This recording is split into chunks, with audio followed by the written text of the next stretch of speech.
5 साल मैं मौज करूं, 5 साल तुम करो, फिर मैं 5 साल के बाद आ जाऊंगा, यही फॉर्मूला लेकर के चले।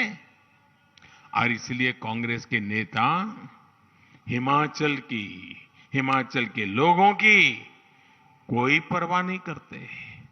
क्यों झूठ बोलते हैं लोग? क्यों दिशा भूल करते हो? सच बोलो, सच बोल के वोट लो, काम करके वोट लो। नमस्कार मित्रों, हिमाचल प्रदेश में चुनाव का आखिरी दौर चल रहा है। कल चुनाव प्रचार का आखिरी दिन है। इससे पहले आज प्रधानमंत्री नरेंद्र मोदी ने वहां पे जनसभाएं की हैं। इससे पहले भी प्रधानमंत्री नरेंद्र मोदी ने कई जनसभाएं की और जो सवाल वहां पर रखे हैं उस पर चर्चा करेंगे। इसके अलावा आज कांग्रेस के अध्यक्ष मल्लिकार्जुन खड़गे ने भी वहां पर चुनाव प्रचार किया। मल्लिकार्जुन खड़गे किस तरह का चुनाव प्रचार कर रहे हैं, नरेंद्र मोदी क्या कह रहे हैं, वहां पर ये जानना जरूरी है। जिस तरह से हिमाचल प्रदेश का चुनाव दो ध्रुवीय हो चुका है, कांग्रेस बनाम भारतीय जनता पार्टी हो चुका है, जिस तरह से भारतीय जनता पार्टी अपनी चुनावी सभाओं में और प्रधानमंत्री तक अपने भाषण के आधे हिस्से में सिर्फ कांग्रेस की बात करते हैं, कांग्रेस के पराभव की बात करते हैं, किस तरह से कांग्रेस पिछड़ती जा रही है, इस पर ज़्यादा चर्चा करते हैं। इस वीडियो में मैं आपको दिखाऊंगा प्रधानमंत्री नरेंद्र मोदी के भाषण का कुछ हिस्सा, जिसमें वो कांग्रेस पर बात कर रहे हैं।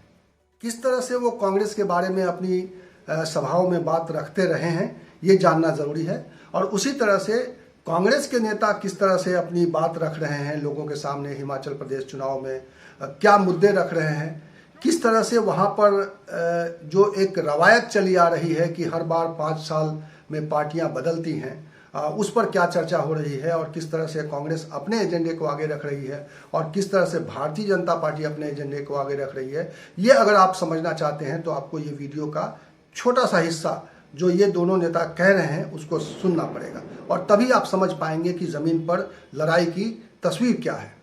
हार जीत किसकी होगी ये इस वक्त कहना बहुत मुश्किल है। कुछ लोग अभी से दावे कर रहे हैं कि कांग्रेस की पार्टी की सरकार बन जाएगी, क्योंकि हर बार 5 साल के बाद वहाँ यही होता रहा है। कुछ लोग ये भी दावे कर रहे हैं कि भारतीय जनता पार्टी तो इस बार पक्के तौर पर, जैसे उत्तर प्रदेश में और जैसे उत्तराखंड में उसकी लंबे समय के शासनकाल के बाद एक बार फिर से रिपीट हो गया है, वहाँ पे उसी तरह से हिमाचल भी इस बार रिपीट करने जा रहा है। तो ये दावा मैं नहीं कर रहा हूँ, मैं इस वक्त सिर्फ मुद्दों की बात कर रहा हूँ कि किस तरह से हिमाचल प्रदेश में किस तरह के मुद्दे इस वक्त गंभीरता से चर्चा में हैं। जैसे कांग्रेस ने ओल्ड पेंशन स्कीम को अपना एक चुनावी हथियार बना लिया है। जिस तरह से वहाँ पे कर्मचारियों का गढ़ है और जिस तरह से सैनिकों का गढ़ माना जाता है हिमाचल प्रदेश को, तो इस मुद्दे को लेकर कांग्रेस ने अपना एक बड़ा हथियार बनाया है और इसकी वजह से कांग्रेस की सिचुएशन थोड़ी मजबूत मानी जा रही है। वैसे भी जो एक ट्रेडिशन है, एक वैसे भी एक जो वहाँ के मतदाताओं के बीच में जिस तरह का एक रुझान देखा जाता है, उस वजह से भी कांग्रेस थोड़ी अपर हैंड पर खुद को महसूस कर रही है। लेकिन भारतीय जनता पार्टी ने भी चुनाव प्रचार में कहीं कोई कमी नहीं रखी है, और जिस तरह से भारतीय जनता पार्टी संगठित रूप से, जिस तरह से एक रणनीतिक रूप से वो चुनाव लड़ती रही है, वो पूरा एक संगठन, पूरी एक रणनीति दिखाई दे रही है। और प्रधानमंत्री ने किस तरह से वहाँ पे एक, जिस तरह से एक आक्रामक प्रचार होता है उस तरह का एक आक्रामकता दिखाई है, वो भी आप देखेंगे। लेकिन जो मुद्दे हैं, जो मुद्दे कांग्रेस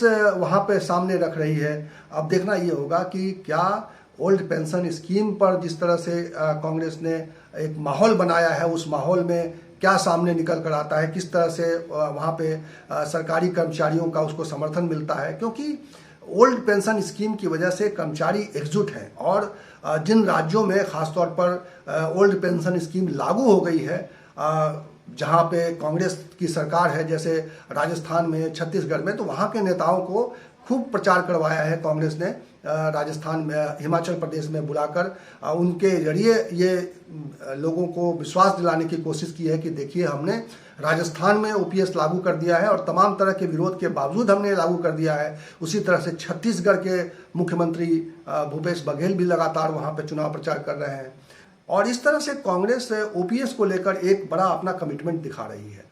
अब देखना यह है कि इस कमिटमेंट की वजह से कांग्रेस को कितना बड़ा लाभ मिलता है, या भारतीय जनता पार्टी जो कांग्रेस की लाचारी को और कांग्रेस की राजनीति को जिस तरह से अटैकिंग मोड में है, क्या उसकी वजह से भारतीय जनता पार्टी को कोई लाभ मिल पाता है? क्योंकि प्रधानमंत्री तक अपने भाषणों में कहीं कोई किसी खास मुद्दे की चर्चा नहीं कर रहे हैं, या भारतीय जनता पार्टी के अधिकतर नेता उन्होंने लक्ष्य जरूर तय किए हैं, कुछ चुनाव में जो घोषणाएं जरूर की हैं, लेकिन उन घोषणाओं पर ज़्यादा बात नहीं करते हैं। वो एक इमोशनल कार्ड खेलने की कोशिश कर रहे हैं, वो हिंदुत्व का कार्ड भी खेल रहे हैं, वो इमोशनल कार्ड भी खेल रहे हैं। इस तरह के सवाल वहाँ पर लगातार वहाँ की पब्लिक के बीच में चर्चा का विषय है, और इन चर्चाओं के बीच ही वहाँ का चुनाव होना है। अब देखना यह है कि आम आदमी पार्टी कैसे इसमें बीच में जगह बना पाती है, क्योंकि आमतौर पर हिमाचल का चुनाव दो ध्रुवीय रहा है, और इसलिए इस बार भी लगता है कि ये मुकाबला दो ध्रुवीय ही है। लेकिन कहीं कहीं किसी किसी इलाके में निश्चित रूप से आम आदमी पार्टी भी थोड़ी अपनी स्थिति को थोड़ी मजबूत कर सकती है, वहाँ पे एक प्रेजेंस शो करती है। लेकिन मैं अब इस वीडियो को यहीं समाप्त करता हूं, लेकिन आपके सामने मैं वो एक वीडियो छोड़ के जाता हूं जिसमें प्रधानमंत्री कांग्रेस के बारे में क्या कह रहे हैं, और कांग्रेस के नेता मल्लिकार्जुन खड़गे ने क्या कहा है, किस तरह से अपने मुद्दे को रखा है, कांग्रेस के मुद्दे को किस तरह से रखा है। अगर आप ये वीडियो आखिर तक देखेंगे तो आप समझ पाएंगे कि कांग्रेस और भारतीय जनता पार्टी किन मुद्दों पर हिमाचल प्रदेश की जनता का मन टटोलना चाहती है। जो क्षेत्र कभी कांग्रेस का गढ़ माने जाते थे, वहां से कांग्रेस का पूरी तरह से सफाया हो गया है। ओडिशा जितना बड़ा राज्य, कांग्रेस गायब। तेलंगाना, कांग्रेस साफ। यूपी बिहार ने तो बहुत पहले ही कांग्रेस को विदा कर दी। इसकी वजह है कांग्रेस द्वारा खुद को ईश्वर रूपी जनता जनार्दन से भी वो अपने आप को बड़े शहंशाह मानते हैं, बड़े मानते हैं। उसी का ये नतीजा है कि जनता लगातार उनको सजा दे रही है। और आज हिमाचल के लोग भी कांग्रेस को भली भांति समझ चुके हैं, जान चुके हैं। कांग्रेस को लगता है कि हिमाचल हमेशा 5 साल उसके 5 साल मेरे वाले फॉर्मूले पर ही चलेगा। 5 साल मैं मौज करूं, 5 साल तुम करो, फिर मैं 5 साल के बाद आ जाऊंगा, यही फॉर्मूला लेकर के चले। और इसलिए कांग्रेस के नेता हिमाचल के लोगों की कोई परवाह नहीं करते। कांग्रेस के लोगों को लगता है कि कोई काम नहीं करेंगे तो भी 5 साल के बाद तो लोग लाने ही वाले हैं, वापस आ ही जाएंगे।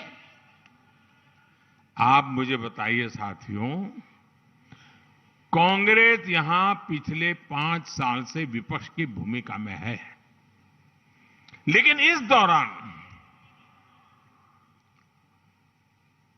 दिल्ली से कांग्रेस के ऑल इंडिया लीडर लोकसभा चुनाव के प्रचार को छोड़ करके क्या कभी आपका हाल पूछने के लिए आए थे क्या?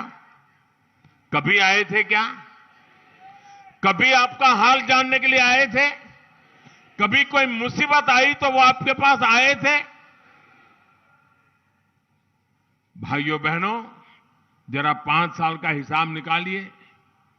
लोकसभा में, राज्यसभा में हिमाचल से जुड़े कोई विषय आए हो, हिमाचल के लिए आवाज उठाई हो किसी कांग्रेसी ने, ऐसी कोई घटना आपने सुनी है क्या? भाइयों बहनों, आपकी चिंता इनको 5 वर्षों तक इसलिए नहीं आई क्योंकि इनको भरोसा था कि हिमाचल तो 5 साल के बाद कुर्सी दे ही देता है, मेहनत करने की क्या जरूरत है, लोगों की परवाह करने की क्या जरूरत है, रिवाज है, काम हो जाएगा। एक पुरानी पेंशन स्कीम होगी बहाल, यानी लागू कर दिया जाएगा। महिलाओं को मिलेंगे हर महीने 1,500 रुपए, और महंगाई की मार 300 यूनिट बिजली फ्री देंगे। ये वायदे नहीं, ये जुमले नहीं है जैसा कि मोदी साहब ने जुमला किया। और आप अग्निपथ योजना लाके अग्निवीर बना के युवाओं को एम्प्लॉयमेंट देंगे। अरे हाई तो भर्ती करो पहले, जो नौकरियां है वो तो भर्ती करो। और यहां के जो हमारे फौजी भाई है, आप इस हिमालय पे बैठे हैं, इसकी रक्षा कर रहे हैं, इसीलिए तो हम लोग जिंदा हैं।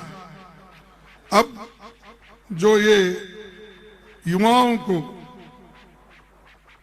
अग्निवीर का आपने एक झांसा डाला, कितने दिन के लिए? सिर्फ 4 साल के लिए। 4 साल के बाद क्या करना? वो मंदिर में जाके घंटी बजाते बैठना? अरे उसको पेंशन नहीं, उसको कंपेंसेशन नहीं, उसको कोई प्रोविडेंट फंड नहीं, उसको कोई ग्रेच्युटी नहीं, फिर वो क्या करेगा? अग्निवीर को फौजी भी कोई नहीं पुकारता, तो उसको क्या पुकारेंगे? और वही बोलते जाना, मैं अग्निवीर हूं, अग्निवीर हूं, अग्निवीर हूं, वही बोलते जाएगा। ये जो है दिशा भूल करने की, गुमराह करने की आदत ये बीजेपी सरकार को है। हम जो कहते हैं वो करके दिखाए। गरीबों के पेट के लिए एक दिन का खाना नहीं मिलता था उनको, इसीलिए सोनिया गांधी जी ने उनके पेट भरने के लिए फूड सिक्योरिटी एक्ट लाया है नहीं? जब किसान मजदूर उसको काम नहीं मिलता तो नरेगा योजना हमने लाई। गरीब बच्चे पैसा देखकर, फीस देखकर वो प्राइवेट स्कूल में पढ़ नहीं सकते, इसीलिए सोनिया गांधी जी ने, मनमोहन सिंह जी ने, उन्होंने एजुकेशन बिल लाया और लाकर हर एक को शिक्षा की आवश्यकता है, शिक्षा जरूरी है, इसीलिए उन्होंने फ्री कर दिया। ये हमारे काम है, आपके कौन से काम है? आपका तो सिर्फ कांग्रेस को गालियां देना। सुबह उठते ही कोई मंत्र नहीं पढ़ते भगवान का, वो सुबह उठते ही कांग्रेस को कैसा गालियां देना, किस किस विषय पे गालियां देना, ये उनका तरीका है। इस वीडियो में इतना ही। इसी तरह की चर्चा के साथ, इसी तरह के विमर्श के साथ मैं आपको मिलूंगा अगले वीडियो में। तब तक के लिए नमस्कार।